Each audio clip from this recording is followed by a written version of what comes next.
Pablo, vamos a partir con la ronda de preguntas. Yo creo que esta es para ti. Dice, ¿Terrasorb es posible mezclarlo con todos los herbicidas recomendados en trigo harinero y trigo candial?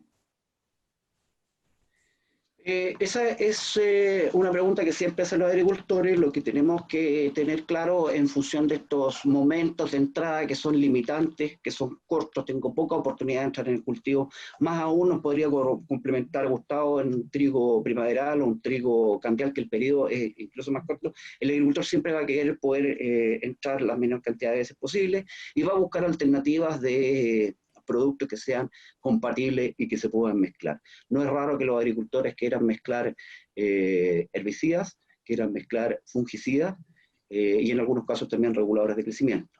Lo que nosotros hemos visto y un poco fundamentado la presentación que nos hacía Paula al principio, es que el efecto de la mezcla de un producto como Terrasorb o también como Fitness, con aminoácidos de tecnología Encinir, es un efecto sinérgico sobre el efecto del herbicida.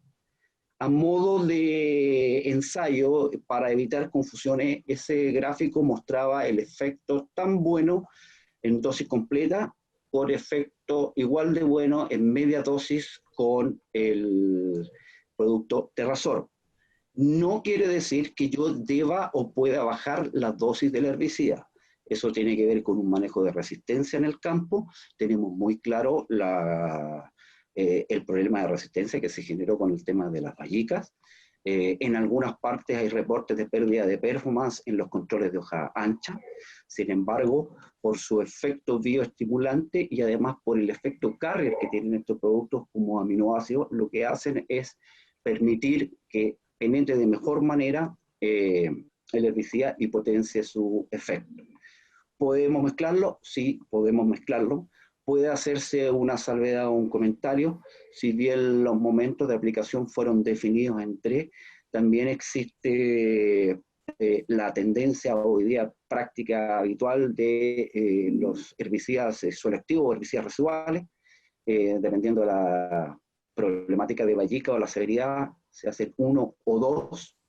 También dependiendo de la probabilidad de entrar lluvia, ese segundo sello se atrasa, así que también existe la posibilidad de mezclarlo con una herbicida residual, entiéndase un Proponit, un Falcon, un Bacará, y también vamos a apoyar al efecto del herbicida y también vamos en paralelo evitarle el estrés por fitotoxicidad al cultivo. La siguiente pregunta, esta para Gustavo. Dice, al final de la presentación indicó una serie de bioestimulantes. Por favor, ¿podría indicar cuáles de estos tipos de bioestimulantes evaluados son tanto técnica como económicamente más eficientes? Sí, muy buena pregunta. Ahora, como vimos ahí, dentro del concepto de bioestimulantes hay varios ítems distintos, ¿sí? Están los aminoácidos propiamente tal, derivados de algas, mezclas, etc. Va a depender del momento y la situación que yo quiero enfrentar. Por ejemplo, los derivados de algas, como Ascophyllum nodosum, son promotores de citoquininas, por ejemplo. Crecimiento, de elongación de células y otros, digamos. Ahora, el fitness que están nombrando hoy día es un producto que lo puedo usar desde el punto de vista técnico y económico con buenos resultados en cualquier minuto. Ahora, yo recomiendo usar los bioestimulantes de manera preventiva, como dije anteriormente, y siempre pensando en lo que quiero potenciar. Por ejemplo, una aplicación de aminoácidos junto con herbicida no tendría por qué ser igual que una aplicación de aminoácidos, digamos, en estados de bota, por inventar algo, digamos. Pero el fitness, yo creo que es un producto que concentra una serie de cualidades que lo hacen súper atractivo, tanto desde el punto de vista técnico y económico, para solucionar una serie de problemas como los que estábamos viendo hoy día acá. Respecto, y me gustaría, Romina, si me das un minuto, respecto sí, a los aminoácidos con herbicida. Yo personalmente ocupo aminoácidos de varias otras marcas, digamos, y algunos de acá, sin problema, con el único que he tenido algunos problemas, más que nada de mezcla física en estanque, es con Basagran, pero eso se puede ver a las composiciones químicas de los productos, digamos, como vienen presentados, pero siempre es recomendable hacer una mezcla antes en un balde y ver bien el tema. Ahora, por la composición de los aminoácidos, los bioestimulantes, es difícil que hayan incompatibilidades, pero siempre es bueno probarlo. Ahora, lo que no se puede mezclar con un aminoácido, porque por ahí leí en las preguntas, me estoy adelantando, perdona Romina, es el cobre, ¿sí? Los aminoácidos de alta calidad, como son los aminoácidos que nos ha presentado Paula hoy día, son aminoácidos que en general tienen un bajo peso molecular, menos de 20 kilodalton. Por lo tanto, la planta cuando se aplican sobre el tejido de la planta los lee como propios, ¿sí? Y los entra rápidamente, por eso se pueden ocupar para complejar productos, por ejemplo, pero al mezclarlo con cobre, una intoxicación de cobre es altamente probable, hay que tener cuidado con eso. En cultivos como el trigo no usamos cobre, pero en fruta, que es cultivos que no manejo, entiendo que sí usan cobre, digamos, entonces hay que tener algún cuidado por ese lado. Gustavo, la siguiente pregunta también es para ti. Dice, ¿cuál es el mejor momento para aplicar bioestimulantes? Habría que preguntarle a la plantita, pero si estamos pensando de manera preventiva, y por otro lado, aquí hay un tema de lucas involucradas. Estamos hablando de cultivos que tienen márgenes bastante apretados, salvo el candial, que normalmente corre por otro carril de precio, pero los trigos panaderos, afortunadamente, venimos de 2 temporadas con buenos precios, digamos, pero en general no son cultivos como la fruta, ¿sí?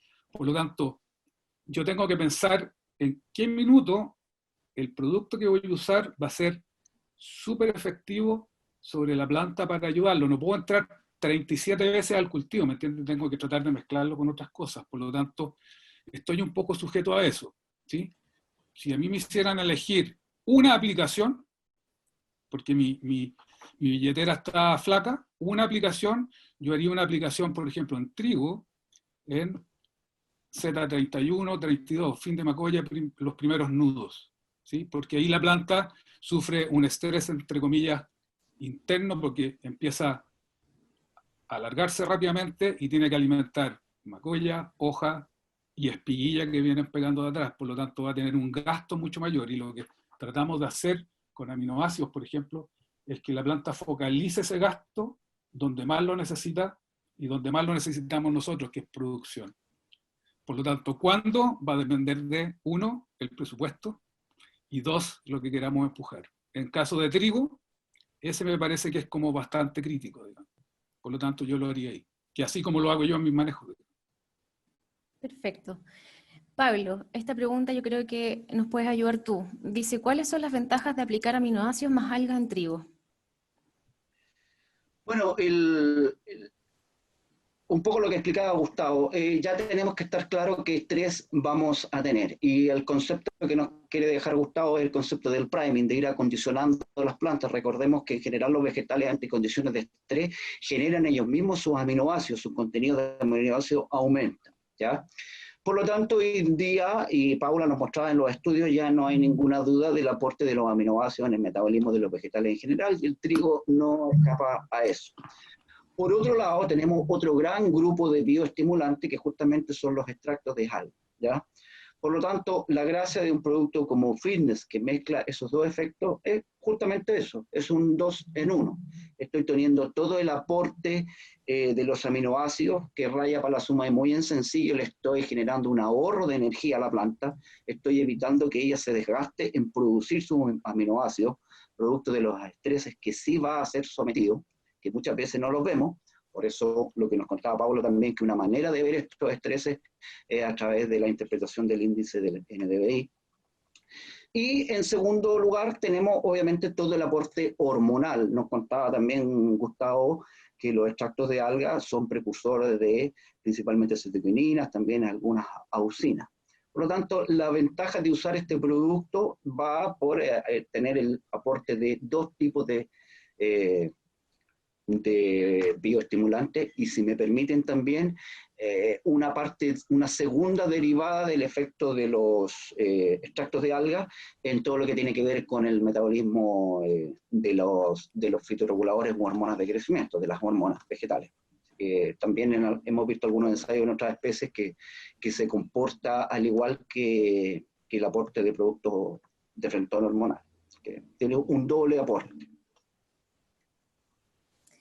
La siguiente pregunta, yo creo que nos puedes ayudar también tú, Pablo, y dice, si tenemos experiencia, ¿podríamos ayudar en aumentar el nivel de proteína en las aplicaciones de Terrasurf? Bueno, en general, el uso así como que se le viene al inconsciente colectivo a todas las personas es lo que nos cuenta Gustavo. Aminoácidos me ayudan a superar el estrés, ¿ya?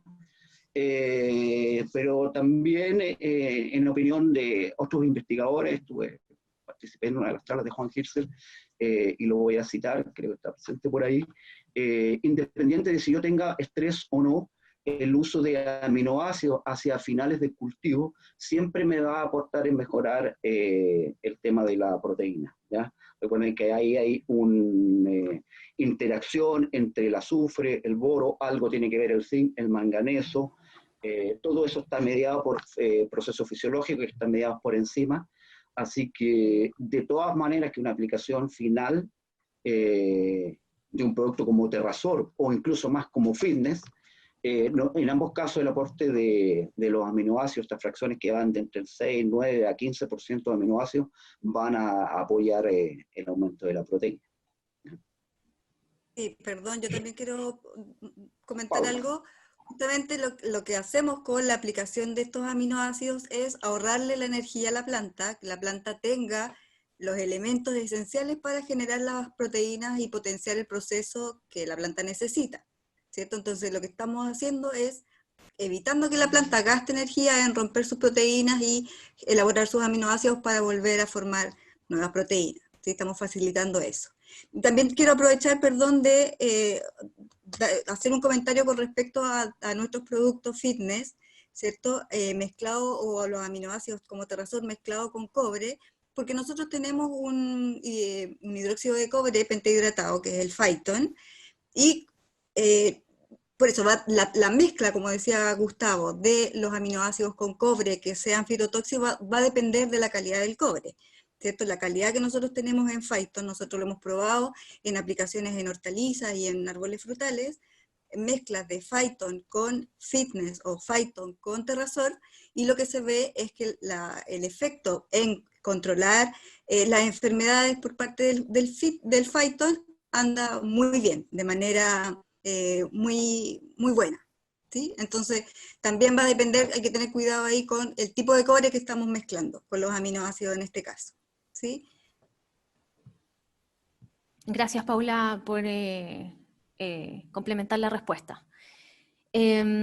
Pablo, en relación a la pregunta que estábamos revisando anteriormente, Franco también nos pregunta si hay mediciones en relación a los quintales que se consigue con este programa. La verdad que hablar de mediciones en relación a los quintales resulta bastante poco certero, si bien uno en ensayo puede llegar a comparar y llegar a determinar una medición de rendimiento final, que puede ser 5, puede ser 10, puede ser hasta 15 quintales. Lo que realmente queremos transmitir, y un poco tomando las palabras de Gustavo, es justamente prevenir ese estrés. Yo la pregunta o la filosofía la haría al contrario. Pensamos que hay que prevenir y que no hay que pensar que yo voy a capturar mayor o menor rendimiento con la aplicación de un programa nutricional de esta manera, sino que lo contrario, voy a evitar las pérdidas. Personalmente tengo experiencia de un par de años ya en la octava región, en la precordillera, y el estrés por falta de agua en años que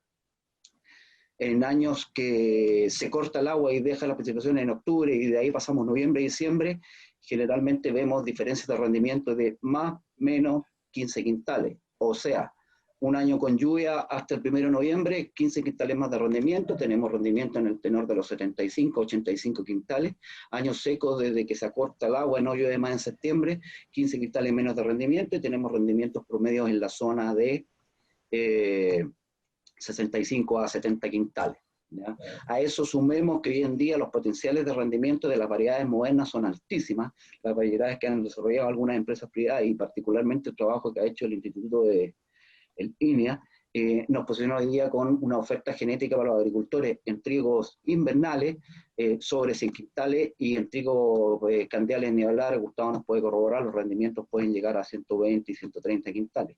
Por lo tanto, más que hicimos un ensayo, y ese ensayo después de 2, 3, 4 años me demostró que voy a tener una cantidad X de quintales más, lo que yo estoy haciendo al considerar productos de este tipo es justamente evitar las pérdidas por los estreses que mencionó Gustavo y que ya producto del cambio climático son una realidad. ¿Ya? La siguiente pregunta. Vale, Pablo, ¿sí? No, pero si me quieres apurar un poco sin componente relativo, yo puedo estar protegiendo la pérdida de entre 10 y 15 quintales con un programa nutricional. Perfecto. Esta pregunta también está orientada a ti o a Paula. Preguntan cómo se aplica el fitness y también si con esa aplicación, por el aporte de nitrógeno que tiene, en conjunto también con el Terrasol, no quema la hoja. Paula, por favor. Sí. Sí, la aplicación de fitness básicamente está enfocada en estimular el crecimiento, ¿cierto? Ya sea de el estado vegetativo, los primeros estados vegetativos y de macolla, ¿cierto? O también estimular la formación, ¿cierto?, de los granos. Y lo que termina en obtener mayores kilos por hectárea. Y el tema de aplicaciones o la cantidad de nitrógeno que tiene por ningún motivo genera toxicidades de ninguna especie. Tanto aplicado solo, ni por nitrógeno, ni por ningún otro elemento. Vamos a la siguiente pregunta, Pablo. Esta es una pregunta muy interesante y menciona si el aminoquelan zinc aplica en forma directa a la semilla o lo puedo aplicar con el desinfectante de la semilla. Sí, y voy a leer también otra pregunta acá que viene, que dice los bioestimulantes de la semilla de otra que recomiendan dosis dice que hay otros bioestimulantes similares que recomiendan dosis de 400 a 500 cc, o sea, bastante más elevadas que las nuestras. Las dosis de los aminoquelam van entre 100 a 200 cc por 100 kilos de semilla. Me dicen que hay productos de 400 a 500 cc, si eso significa que deberíamos usar agua. ¿Ya? Bueno, tomando un poco las dos preguntas y explicando cómo se utiliza, esto es parte de la desinfección de semillas. Generalmente el agricultor lo que sí o sí va a desinfectar cuando hace semilla de producción propia es incluirle un fungicida, ¿cierto? En la distinta gama de los fungicidas que hay en el mercado. Eventualmente, y siempre es recomendable, incluir un insecticida. Tenemos un poquito menos de certeza, generalmente si tenemos antecedentes de gusano blanco lo consideramos, si hemos sufrido con el gusano blanco lo consideramos, lamentablemente cuando ya tenemos el daño es tarde, así que, pero en general el 95% de las semillas se desinfecta con fungicida y hay una parte de un 10 a un 20%, va a depender de la temporada, que también incluye el insecticida. A esto, y la idea de que las dosis van en un valor más o menos razonable de 100 a 200 cc, debido a la calidad de los aminoácidos, es que yo hago la mezcla de los tres productos. Generalmente los productos van en el orden de 100 a 200 cc de insecticidas, 100 entre 50 hasta 500 cc de algún fungicida, y otros 100 a 150 cc de, en este caso, alguno de los aminoquelanes, dependiendo del elemento que queramos aportar de manera temprana. Y en general se hacen en equipos de tipo trompos con tornillos sin fin. Hoy en día hay equipos con boquillas que son bastante más homogéneos, con tecnología del tipo spray. Y no, lo que debe considerarse como aporte de agua en esos productos es lo que considera la recomendación de utilización de la máquina o despertador de servicio. ¿Ya? Así que no requiere una cantidad adicional ni extraordinaria del agua. Básicamente la mezcla va a depender del tipo de máquina. Si tiene un estanque aparte, yo debo hacer una cantidad de mezcla suficiente que me asegure el cubrimiento de un volumen o una cantidad de kilos de semilla. Y generalmente los prestadores de servicio, las mismas máquinas, me indican cuántos litros de caldo o de mezcla debo preparar para cubrir de manera adecuada, por ejemplo, 100 kilos de semilla. Perfecto. Paula, esta es una consulta para ti. Dice, ¿cuál es el método de análisis para medir estrés? Uy, ¿en qué sentido se refiere? ¿No aparece nada más? Nada más asociado, dice, o el método utilizaba fórmula a través de alguna tecnología. Básicamente es la pregunta en función de la medición de estrés. ¿Será que tenga que ver con el tema del CropScan, Pablo, qué se te ocurre? Probablemente yo creo que está orientado a... Sí, me da la impresión. El problema o el no problema es que hacemos manejo sobre nuestro cultivo se somete a estrés y no tenemos cómo realmente verlo en detalle. Claro. Y ahí es donde Paula nos puede explicar que esta herramienta es la utilidad o cuál es el método. O tal vez, perdón, Gustavo, tal vez tú nos podrías explicar también los índices. Tú mostraste una escala de índices de NDVI y qué es lo que significaban esos índices. Sí, bueno, los índices en general están construidos sobre la reflectancia que hace el tejido verde, ¿sí? Trabajando en las longitudes de onda de lo que se llama el red, green, blue, rojo, verde y azul. ¿Sí? Ahí hay una serie de fórmulas matemáticas que no las tengo hoy día a la mano, por ahí las mostré rápidamente, pero no, de memoria no la tengo aquí porque es más complicado. Pero eso está súper estandarizado, ¿sí? Hoy día los servicios de satélite como el CropScan ya han sometido por computadora la lectura de esos índices, por lo tanto es un tema que nos lo entregan digerido, digamos. Si quieren me dan el nombre de la persona que hace la pregunta y le puedo mandar los datos que solicita con los cálculos matemáticos indicados, digamos, pero no los tengo hoy día de memoria porque lo usamos como quien usa el teléfono, digamos, no lo entregan Sí, no, ya digeridos. Claro.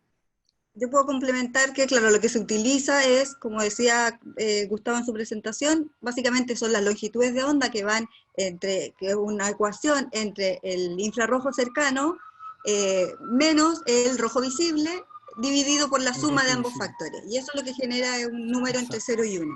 Y lo que pasa es que, claro, nosotros relacionamos los valores más pequeños, cercanos a 0, a que la planta está emitiendo menos, por lo tanto eso se refleja o se comprende como una falta en el vigor. Y por lo tanto algo está pasando ahí que está estresando la planta, que la planta no está funcionando normalmente. Entonces, un poco así. Pero déjame completar. Ahora, cuando claro, vemos la fotografía con índice NDVI, nos muestra un estrés, nos muestra el estado de los tejidos verdes en rigor, ¿sí? Y si nos muestra estrés, no nos dice por qué es el estrés, ¿sí? Hay claro, algunos trabajos súper interesantes en que sí, por la longitud de onda que emiten, etcétera, pueden saber qué tipo de enfermedad es, o etcétera, etcétera. Eso partió con los satélites durante la Guerra Fría, en que la Unión Soviética espiaba al Corn Belt americano y los rusos y los americanos espiaban en Ucrania todos los cereales. Por lo tanto, llegaron a tal nivel de sofisticación que hoy día podrían detectar incluso de qué nivel de estrés se trata, porque postulan que, dependiendo del estrés que se trate, la planta va a emitir una huella espectral distinta. Pero esos son trabajos ya más para paper, digamos, y para países. Lo que nos interesa con lo que mostró Paula con el CropScan es poder mostrar al productor que la planta siempre está estresada y que es mucho más inteligente, más barato, porque hay que cuidar las lucas, hacer una aplicación en los momentos óptimos y siempre preventiva. Esto es lo mismo que los fungicidas, fundamentalmente, ¿cierto? Los fungicidas aplicados preventivamente sobre una enfermedad siempre van a ser más eficientes y más baratos de usar, ¿sí? Es una herramienta que hay que empezar a calibrarla y empezar a sacarle brillo al tema, digamos. Así que es un gran aporte. Yo me alegro mucho de que ustedes como AgroConnection tengan ese sistema, ese servicio disponible. Ahora, exacto. para completar, perdona, Paula, otro dato de una pregunta que se hizo anteriormente, porque con mi Alzheimer se me va a olvidar después. Respecto al zinc en la semilla, el zinc en la semilla no lo usamos para fertilizar, digamos. Lo usamos como un disparador de un aminoácido que se llama triptofano, que va a disparar las auxinas, que va a disparar las raíces. Lo utilizamos como un bioestimulante para tener un sistema radicular más potente, que en los trigos primaverales es súper interesante. Los candiales, por definición, son primaverales, a pesar de que hay algunos un poquitito más alternativos, pero los trigos candiales, por ejemplo, el zinc anda súper bien, el zinc manganeso anda súper bien, pero no lo estamos usando, como les dije anteriormente, para fertilizar, sino que como para disparar el sistema de raíces, que al final, cuando hablamos de estrés, el primer combo que uno le da al estrés es tener una planta con un buen sistema radicular. Por lo tanto, de ahí viene para atrás todo el cuento. Una preparación de suelo bien hecha, los suelos compactados, obviamente hay que arreglar esa situación, bien balanceados química y físicamente, eso va a hacer la diferencia. Los bioestimulantes, los aminoácidos en particular, no son herramientas básicas, mágicas. Nunca nos van a reemplazar un buen trabajo en el campo, ¿sí? Son complementos inteligentes, económicos y potentes, pero no reemplazan trabajo mal hecho. Claro, en ningún caso. Sí, Para nosotros utilizamos el CropScan también justamente para evaluar el efecto de nuestros bioestimulantes, es decir, podemos ver cómo después de la aplicación del bioestimulante el índice de vigor, el NDVI, aumenta, y podemos hacer comparaciones entre aplicado y sin aplicar, y se refleja inmediatamente eso a los 5 o 7 días. Sí, solo para complementar, había una pregunta en ese mismo tema de Francisco Machuca, que dice si se puede aplicar el aminoquelan zinc antes de la siembra o en el momento de la desinfección de la semilla. Bueno, ya hablamos del tema de la desinfección de semilla, pero antes de la siembra la verdad no tendría ningún sentido. No da para suplementar lo que justamente nos explicaba en un principio Gustavo, la fertilización mineral base. ¿Ya? O sea, en el fondo, los productos previos a la siembra, por alguna preabonado, alguna cobertura o con el uso del trompo, no consideran esto, y el caso del aminoquelan zinc a la semilla, justamente iría, valga la redundancia, a la semilla, no al suelo presiembra, y el objetivo sería disparar esa parte inicial, el desarrollo inicial de la semilla, producto de un déficit que yo pudiera tener en el suelo o de condiciones, como mencionaba antes, de suelos secos, alta saturación de aluminio, suelos que hayan sido encalados y tengan problemas de pH, donde presumimos, si no tenemos un análisis de suelo, que el zinc va a estar deficitario. Pero no se aplica previo a la siembra al suelo el aminoquelan zinc. Para eso está la fertilización mineral. Pasamos a la siguiente pregunta. Iván pregunta si los productos recomendados, la respuesta en trigo harinero y en trigo candial es la misma. ¿La puedo tomar yo? ¿Sí? Adelante. En general, lo que yo he visto en terreno, sí, se comportan similar, digamos, va a estimular lo mismo, no hay grandes diferencias. Ahora, siempre hay que acordarse que los trigos candiales son distintos a los trigos panaderos. Son los trigos panaderos, todas las variedades de trigos panaderos son Triticum aestivum, los candiales son Triticum durum, Turgidum durum, por lo tanto son trigos que están más cerca de los ancestrales, genéticamente son distintos, los trigos candiales son tetraploides, los trigos panaderos son hexaploides, pero en términos generales, en su fisiología y todo se comportan igual, digamos, o sea, no hay grandes diferencias. Sí, al final, el destino final de los granos de trigo harinero obviamente es hacer harina de distintas calidades para distintos productos, no hay una harina para todo, ¿sí? Y los trigos candiales, su fin último no es hacer harina, es hacer sémola. Por lo tanto, en los trigos candiales necesitamos tener niveles de proteína muy altos. Los potenciales de proteína, ¿sí?, están dados por la genética. Los genetistas se han sacado los ojos para hacer trigos con buen color B, niveles de proteínas potenciales altos. Lo que nosotros hacemos en el campo es tratar de llegar a esos niveles potenciales, por lo tanto, herramientas como las que estamos viendo ahora sí ayudan en ese sentido.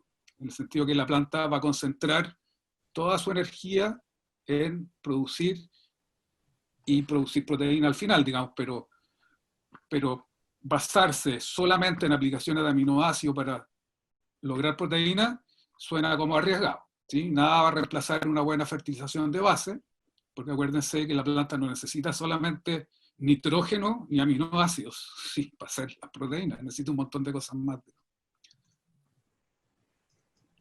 Gracias, Gustavo. Pablo, Iván tiene otra pregunta en relación a la aplicación respuesta del cultivo aplicando los productos foliares utilizando dron. ¿Hay alguna experiencia en relación a Sí, un esto? saludo, ese es don Iván Mato, Gustavo, que está activamente participando.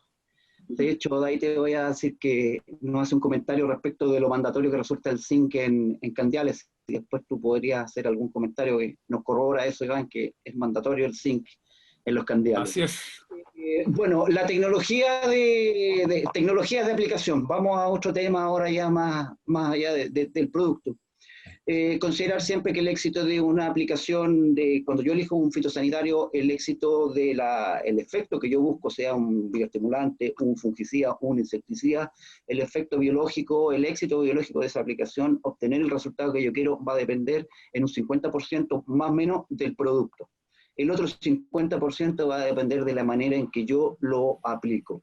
¿Ya? Es como una analogía, los productos son las balas, mi máquina, mi dron, mi barra es la escopeta. Si tengo el cañón chueco con balas de oro o balas de plata, como decía el llanero para los más antiguos, no vamos a lograr el mismo efecto. ¿Ya? Ahora, dentro de las distintas tecnologías de aplicación está todo lo que tiene que ver con los tipos de boquilla y tamaños de gota para cada una de las aplicaciones, la tecnología de las aplicaciones electrostáticas y todo eso aplicado hoy en día a mover este cañón o este disparador de productos que son nuestras boquillas a través del uso de vehículos voladores no tripulados como los drones. ¿Ya? La gran diferencia al usar un dron principalmente va por el lado del mojamiento y este mojamiento va suplido un poco por la tecnología de boquillas que van ocupando. ¿Ya? Adicionalmente está el aporte de poder usar tecnología satelital, georreferencial y poder hacer mis aplicaciones. Los drones hoy en día son capaces de volar prácticamente solos, en la medida que yo tenga una buena logística en disponibilidad de batería, puedo aplicar superficies que son bastante interesantes, son totalmente aplicables al uso en cereales. Conozco ejemplos, por ahí un amigo Jaime Loyola también que me contaba en alguna vez aplicaciones a razón de 30 hectáreas día, por lo tanto en 3-4 días podía dar vuelta una superficie considerable. Por lo tanto, lo que va a interesar es la calidad de la formulación de los productos. ¿Ya? En el caso de los productos de AgroConnection, sea tanto los Terrasor, el Aminoquelan y el Fitness, que son los que estamos posicionando para el trigo, no deberían tener ningún problema en las mezclas y en las compatibilidades, entendiendo que el dron es al final las boquillas, los equipos de salida, de aplicación del producto están calibrados y están diseñados para productos normales, comunes y corrientes. Así que no debería tener mayor problema. A la fecha no tengo antecedentes en cereales de aplicaciones de estos productos, pero a priori no veo ninguna inconveniente de realizarlo. No sé, Gustavo, tú si en arroz o en algo has visto. Sí, en arroz se ocupa hace tiempo extensivamente. Hay una prestadora de servicios en la zona ordinaria súper efectiva. En arroz ya hay varios miles de hectáreas que se están usando, las superficies son más pequeñas, pero estamos trabajando están trabajando con dosis de entre 10 y 12 litros por hectárea. Aplicaciones de herbicida en arroz funcionan impecables. Aplicaciones de aminoácidos en arroz funcionan impecables. Mi única duda personal es respecto, y ahí a lo mejor Ricardo Madariaga, el profesor Madariaga, que lo vi por ahí, es con el tema de los fungicidas, por lo que eso significa. Pero hay compañías químicas que están trabajando en eso. Maud González, que la vi por ahí también entre el público, ella es la reina de los drones en arroz. Y mira, no hay ningún problema en hacerlo, hay que tener cuidado cuando se mezclan productos como herbicidas, obviamente por la deriva, cerca de huertos frutales o cultivos que son sensibles, digamos, pero en general funcionan, ya no voy a decir como avión, funcionan como dron, o sea, andan muy bien, muy bien. Perfecto. Había una última pregunta también para ti, Gustavo, Dígame. que menciona, si tú pudieras cuantificar en porcentaje, ¿cuánto sería la incidencia de la acidez entre todos los estreses posibles, considerando que la acidez es un estrés permanente en la zona sur? Difícil ponerle número, pero un porcentaje, digamos, pero sin duda es un gran factor. No me atrevería a ponerle un porcentaje, pero no es bajo, no es bajo. Ahora, la acidez y la saturación de aluminio que van de la mano son problemas serios. Ahora, un bioestimulante no va a mejorar un suelo ácido. Ojo con eso. A lo mejor le va a pegar unos empujoncitos y después, pum, va a volver a caer, digamos. O sea, si a mí me dieran a elegir en un análisis de suelo, por ejemplo, un solo factor que me gustaría saber porque me está complicando la vida, ese es el pH. Así de importante es. ¿Sí? El nitrógeno lo puedo ir mirando, sí, puedo ir muñequeando, digamos, pero el tema del pH es fundamental. No me atrevería a ponerle un número, un porcentaje, para ser bien franco, digamos. A lo mejor al profesor Hirzel lo oí por ahí, a Juan, podría, con la experiencia que tiene, meterse ahí a las preguntas y respuestas y comentarnos, digamos, porque yo no me atrevo a ponerle un número. He visto casos en que la acidez es súper complicado. El otro día vi un análisis de suelo, de unos suelos arroceros con pH 4,7. 4,7. ¿Se fijan? Entonces, claro, es súper complicado. No me atrevería a ponerle un número por ahora. Así que mis disculpas. Perfecto, Gustavo. Pablo, hemos terminado con las preguntas, así que te doy el pase para que hagas el cierre.